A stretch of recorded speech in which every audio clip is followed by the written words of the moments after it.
The Toronto Blue Jays playoff schedule has been released. We now know what time the wildcard games will be.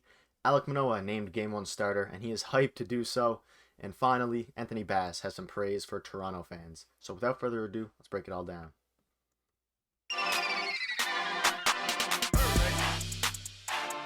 What's up, Jays fans? It's Gosse here, host of Blue Jays Digest, breaking down some news that has surfaced today and yesterday. Before we do get into the video, we are on the road to 1K subs, so go ahead, click the sub button right now, and then continue watching the video. So yeah, we have some news to break down. The first one, which will be playoff schedule released. So it's been a while. I've been waiting for a few days now to see what time the wildcard games will be to plan around, work and all that. And we got a report that came out that from the Blue Jays and from the MLB that Friday's game, which is 2 days from now, is at 4:07 p.m. Eastern. Obviously, all three games are at the Rogers Center. First game, 4:07, Saturday, 4:07, and Sunday to be determined. But there was a report that came out that it's either 2:07 or 4 or 7. So one of those times. That's good. Finally, I don't know why, it took the MLB so long to actually release those dates. I've been waiting for the past few days now because I figured they would have had, obviously the standings weren't set in stone until I think yesterday, or even maybe, it was like last night, but they could have had stuff in place to just send that out right away. But it took them a few days to, or it took them a few hours even today after everything was set up. But either way, not bad times. I would have liked to get a night game. I guess they're saving all those for prime time. The Mets and Padres games, we get no night games. Maybe in the ALDS we definitely will against the. Hopefully, if we make it to the ALDS, we'll get to play the Astros in prime time at night.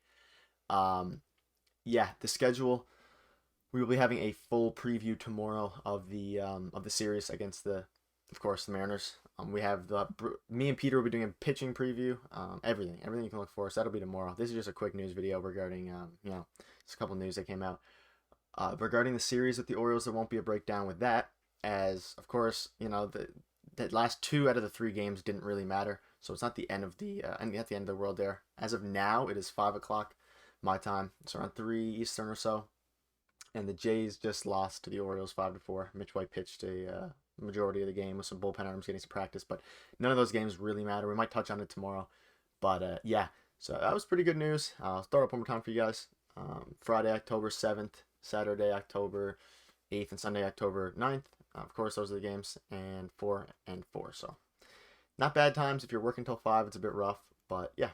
Also, the wildcard game times for the other teams. We have 12:07 Eastern is of course, the Tampa Bay and Cleveland game. That game is less exciting. So that's obviously going to be the early game. And then we have the Phillies and the Cardinals before our game, which is at 2:07 Eastern. Our game at 4. And then, of course, the primetime Padres and Mets game at 8 p.m. Eastern. So I'm excited to watch the Mets, of course, game. 100-win team. Didn't win the division, though. But at the end of the day, I'm excited. The Jays are rolling right now, and it's going to be a crazy Friday. So yeah, 4 o'clock Eastern. I believe they're doing an hour-long Blue Jays Central. If you guys are interested in that, it starts at 3 p.m. So again, I predicted in the other videos that it would be this. I predicted the correct time, that it would be at 4 p.m. So I'm happy that I was able to do that for you guys. But that was a little bit there. Moving on to Manoah named Game 1 starter. So, as we all expected, as we've broken down in the past couple videos, Manoah is actually going to be the Game 1 starter, officially as of today. Manoah takes the mound in Game 1. Game 1 starter, Alek Manoah. Super exciting. We didn't know for sure. We figured he'd be the Game 1 starter, at home and all that. But now that he's officially named it, it really locks it in. And he is hyped and ready to go. What did Alek Manoah do Tuesday morning when it became clear he'll be making his playoff debut in Toronto in 3 days? I've been watching Edwin Encarnacion's walk-off home run on repeat a good amount. It's going to be pretty electric. Followed by, Manoah said his break in between his last start and first start in the postseason has him feeling as strong as he ever has all year. Quote, I've got some extra rest going into the postseason. It's definitely perfect timing. So, you can't ask for much more. He's ready to go. He's rested. And I'm happy we didn't have to come down to the point where we had to debate whether to pitch him in Game 162, which would have been today, to secure home field advantage. We didn't have to do that. It did not matter in the end, as we, of course, clinched a couple games before, 2 games before the end of the regular season. So the boys did their job, and they locked in Manoah. And now he has a few days to, lock in what his mentals. Of course, he could have pitched I have no worries about Manoah at all. He's ready to go whenever, and I don't think he really needs all that time to prepare. But giving him a few days, he knew he was going to be the game one starter, of course, before the report came out. But he's just ready to go, and I would not rather have anyone else besides Manoah, honestly, take the mound for us this year in this game, which is going to be a critical game. Which, like I said before, we'll break that down tomorrow in more depth, but it's going to be a huge game with Manoah. He's hyped up. He watched the Edwin video, watching him against the Allen's walk-off home run on repeat a good amount. It's going to be pretty electric.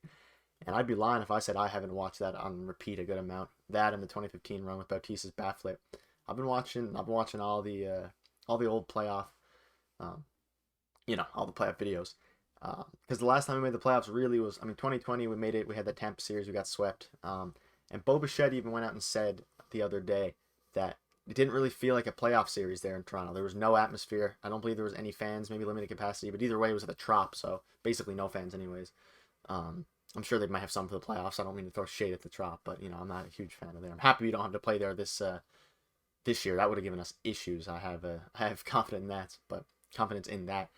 But Bichette said he's never played. He feels like he's never played playoff baseball before because the atmosphere wasn't there and everything was different. But now, he gets to finally play playoff baseball. It'll be like 2015, 2016. Hopefully the fans show out. I have no doubt that they will. Maybe the white T-shirts will make a return for the fans in the crowd, and hopefully it'll be as electric as it's been, as it was in 2015 and 2016. And it's super exciting to hear Manoah say that, and he feels, again, show one more time, strong as he has ever been. It's perfect timing, and I would agree. It really is perfect timing. He can't really complain much about that. Everything worked out perfectly for the Blue Jays. The only thing that could have worked out better is them winning the AL East. But having a doubleheader in the last day of the regular season is a bit wild. I thought they were going to cancel at least one game. But, it is what it is at this point. I'm not too upset about it. So, I'm ready to go. It'll be Friday. We'll see how Manoah goes. Last bit of, I guess the second last bit of news, Bass praises Toronto. This is a small thing, but I figured it would be worth pointing out that, as you can see here, last time I experienced the postseason at the Rogers Center, I was on the other end of the home run heard around the world. Looking forward to this weekend in front of the loudest fan base in baseball. Hashtag next level, hashtag wildcard. So Bass is ready to go. He's pumped up. I'm pumped up. He, of course, was on the other end. I believe he was on the taxi squad for the Rangers in 2015. I could be wrong. Let me know if I'm wrong in the comments. I believe I'm right. Taxi squad. Or some, I don't think he was a part of the actual team, but he was at the Rogers Center for the the Bautista home run, Bautista bomb. It's nice to see all these people praising Toronto. It happened earlier in the year. I made a video on it. The Blue Jays were praised, and Bass is just ready to go. He knows what has to be done. He's probably our second best reliever. He hasn't really been used in leverage situations like I thought he would be, but he's one of our best pitchers. He's been one of the best relievers in the entire league. So I'm super excited. He praises the fans, shout out to the fans, and hopefully they put on a good show for the. Hopefully the Jays put on a good show for the fans this weekend, and hopefully the fans just I want it to be loud. I want to hear everything through the TV as loud as it can be, just like 2015, 2016, and maybe make a new version of 2015 that'll be remembered around the world like that was. Now let's get into the final topic of the video, which is the playoff bracket. Let's have a quick look at it. You can see obviously the Rays play the Guardians, and we of course play the Mariners on the left side, the East, and then we have the Phillies against the Cardinals and the Padres against the Mets. Now I just wanted to show you guys this because it's interesting that we're already locked in against the Astros if we win, or the winner of our series, the wildcard series, is locked in against the Astros, whether it's us or the Mariners. Hopefully us, but it is wild to see that. I maybe would have preferred to play the Yankees in the ALDS, but at the same time, we're going to have to play either one of them anyways eventually to get to where we want to be, which is a World Series. So I can't be too upset about it. I would have liked to play the Yankees in the ALDS and the Astros in the LCS, because I do believe the Astros will be maybe not much, but a significantly harder opponent. But at the end of the day, again, we're going to have to play both of them, so I can't be too upset about it. And really, let's just get through the wildcard series because it's going to be a crazy series, and I'm super excited for it. Mariners are a cool team. They have a lot of young, good players. I'm really excited to break down how these games go. I think they're going to be close. I think it's going to be explosive. We might have a Gausman-Robbie Ray Game 2 matchup after we let Robbie Ray go, and then we got Gausman. So there's a few narratives here that are really, really cool, And I'm just excited for it all. So that's going to wrap it up. We are on the road to 1K subs. Make sure you hit the sub button if you did enjoy.